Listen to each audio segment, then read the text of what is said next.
I've been putting this stuff in for about a year now, and I just want to know how am I doing. I think I'm that close, but I still have a few things. But well, anytime in a room this size you are called forward to have a conversation, it's a good indicator that your desire and your expectation are in a pretty good position. In other words, that's an indicator right there. Another indicator is how things are going in your life experience, and you could speak to the details of that in a more explicit way. But the most important way of knowing how you're doing is by the amount of time that you feel lighthearted and well-being in comparison with any other. And from the vibration that we feel from you, we would say you're doing extremely well. Do you agree? Yes. I just finances, relationships, and a little bit of health. But now that I know the three processes, but when I try doing the focus wheel, I get a blank. All right, pick some subject and let's do one quickly. Is there time? There's time.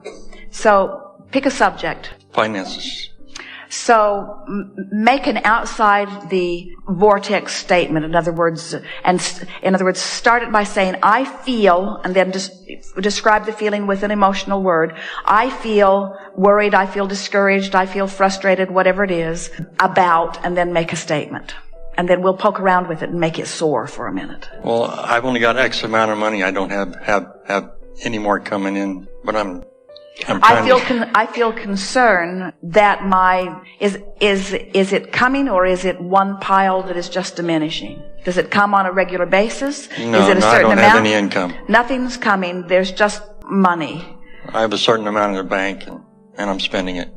All right. So I feel concerned that my money will run out before I do. It's more of a concern that I've had get-rich-quick schemes before, and I always seem to fail on them. And I know this is the answer, but I'm still causing myself to fail on it. When we come back from segment of lunch, now we just have an important question for you.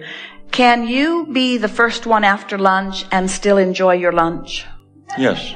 All right, then I can go without lunch if I have to. Enjoy your lunch and speak with no one about this. And after lunch, we will begin. And we'll help you to determine where your vibration is in relationship to what you want, and we'll show you how to move into the vortex relative to the subject. You are refreshed. Yes. Good. You're ready to continue? I think I might have sat down too soon. I had time to get nervous again. So, bring us back around. We'll do a focus wheel together. What is your outside the vortex statement? I am concerned or worried that. Well, I've learned that all I need to do is get into the vortex, but my greatest fear is to not be able to get in there, or to get in there and mess it up somehow. All right. Well, you've taken it further. In other words, what you're saying, my concern about money is really about my concern about my alignment. So I'm concerned that I will not focus myself into alignment quickly enough or effectively enough to keep myself in a place of financial well-being. Yes. Did we articulate your feeling well? Yes. So, well, that is a clear statement of the vibration that you've got going on. In other words, do you hear how you could specifically point it towards something, but the bottom line is what the thing that you really want to talk about is, I want to be a deliberate creator, and I want to be good enough at focusing that I hold myself in the place that I want to be. So, now when you know what you don't want, there's always an equal and equivalent knowing of what you do want. Even if you're not on it, it's there, it exists in your vortex. So let's find the words that Source feels about same subject. So when you're worried, Source is not worried. Source is knowing and well-being. So in the center of the focus wheel, Source sentiment is, I know, or I really like, I know that by being aware of my emotions as I'm moving through the day, I can hold myself consistently and steadily in alignment with the well-being that I seek. So now you're leaning more to the outside the vortex sentiment than the inside the vortex sentiment. So now let's get you on the wheel. And the way you get on the wheel is by thinking of something that you already believe that's more like what's in the center of the wheel than what was written outside of the wheel. So what do you already know that matches I like using my guidance to keep myself in alignment with the well-being that I know is mine? What do you already know that's like that? That might be part of the problem. This last religion that I was in taught me to be on the fence. It's all right. So. It's all right. But remember, when you're doing a focus wheel, the purpose of it is to focus. In other words, that's why it's so well named. I've got money in the bank now. Good. I have money in the bank now. But that sounds like we were doing the other focus wheel.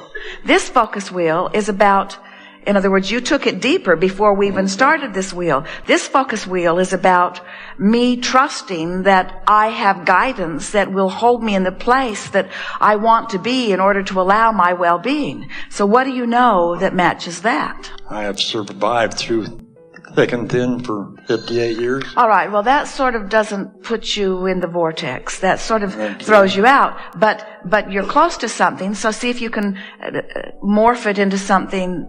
In other words, it's not just, I recognize that I have guidance. How's that? Okay. I recognize that I have guidance. You do, don't you? Yes. So that's not a stretch. That gets you on the wheel. I know I have guidance because this goal is to become more effective at recognizing it and more effective at utilizing it.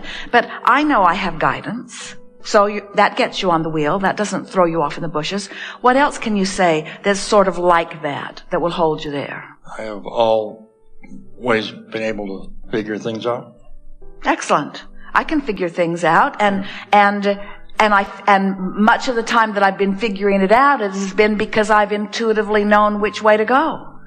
I consider myself mostly wise, and I think that wisdom comes from that broader perspective. So I must not be too far from my broader perspective, as things have gone very well for me.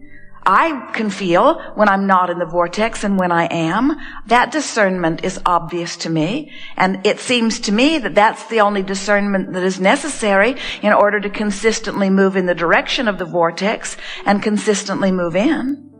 I can feel that I believe that the vortex is real, and I can feel that point of attraction, and I can feel that the law of attraction is calling into the vortex all cooperative components, and I can feel that sometimes I'm cooperative, sometimes not, but I'm often a cooperative component being called in. Much of my intuition I attribute to that being called into the vortex. It's clear to me now that I know when I'm in and when I'm not in the vortex, and that's really what I'm reaching for. I'm not asking of myself, nor is Abraham asking of me to get in there and stay in there. That's not what this game is about. I came to have experience in order to ask for more. I just want to know about the vortex, and I do. I just want to know about my guidance, and I do. I just want to utilize my guidance, and I do. I think I'm pretty much on track. I sat here asking Abraham for a reading on my vibration, and really, I didn't need someone to give me a reading on my vibration. I can tell by the way I feel. I can feel the difference between confidence and doubt. I can feel the difference between exhilaration and depression. I can feel outside the vortex, inside the vortex. My guidance works extremely well. Yes? Now let's really bring it home. Now you're on the wheel. Let's really romp with it in a way that you can really feel yourself coming into alignment. I acknowledge that the vibrational reality is a reality really worth considering. And I also acknowledge that unlike a lot of people I've known, I've never been so much what people wanted to call a realist, because I was always ready and willing to dream, to look bigger, to look beyond what is. And so this is something that somehow or other was rather natural to me for a very long time. And so I see no problem for myself tuning myself up consistently. And especially now that I understand it so clearly.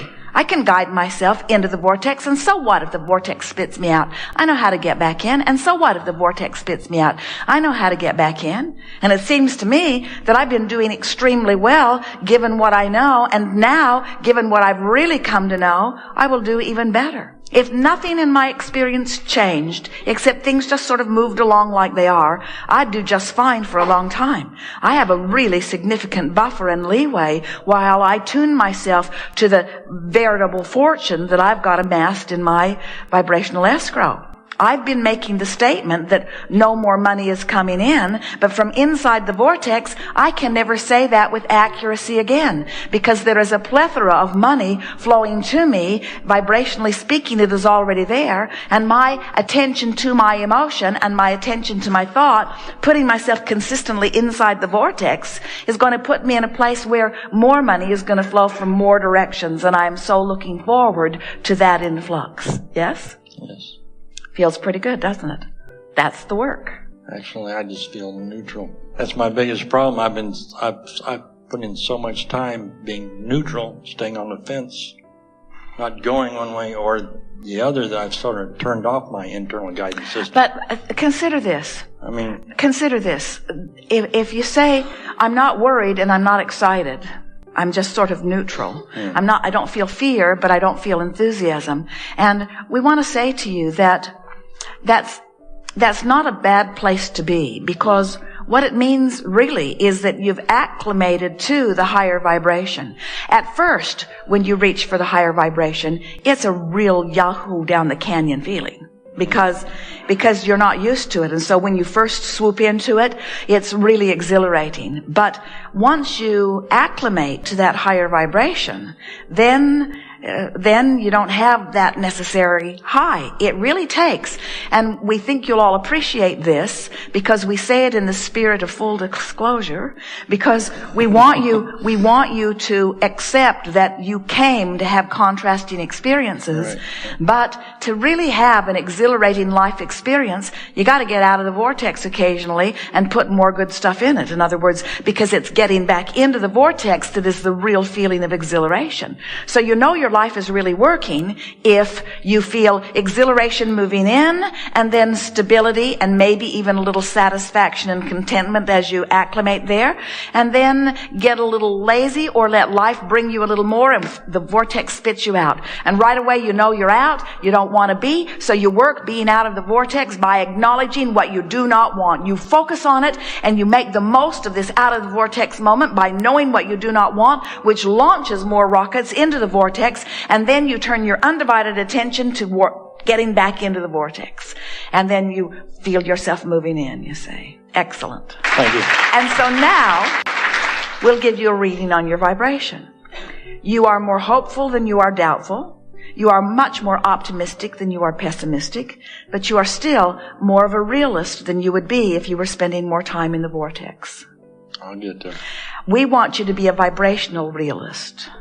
If someone says, oh, you're such a realist, say, oh, I protest. I do not see myself as a realist. I see myself as a vibrational realist, a vibrationalist. I see myself as that would be so over their heads. Of course it would. Of course it would. But you're not saying it for them. You're saying it for you. I know. In other words, you want to just keep reminding yourself that the direction that you're looking. And so, do you believe that the vortex exists? Yes. Do you believe that all things that will manifest or have ever manifested have been a vibrational reality first? Yes. Do you believe that without even knowing it, you have become in alignment with things that are in your vibrational reality and not even knowing you're doing it? Yes. Would you say that that's sort of a neutral feeling? In other words, if you're doing it and you don't even know you're doing it, in other words, if it's just natural to expect well-being, would you say that you naturally expect well-being? Yes. Would you say that as you look around the world that you do better than most people that you know? Yes. Would you say that you're more stable on most subjects, that things don't throw you for a loop like some people are thrown? Yes. Would you say that your environment keeps up to speed with that sort of feeling of well-being? Would you say that the world would be a better place if more people felt like you do and lived like you do? Oh, definitely. So there you are.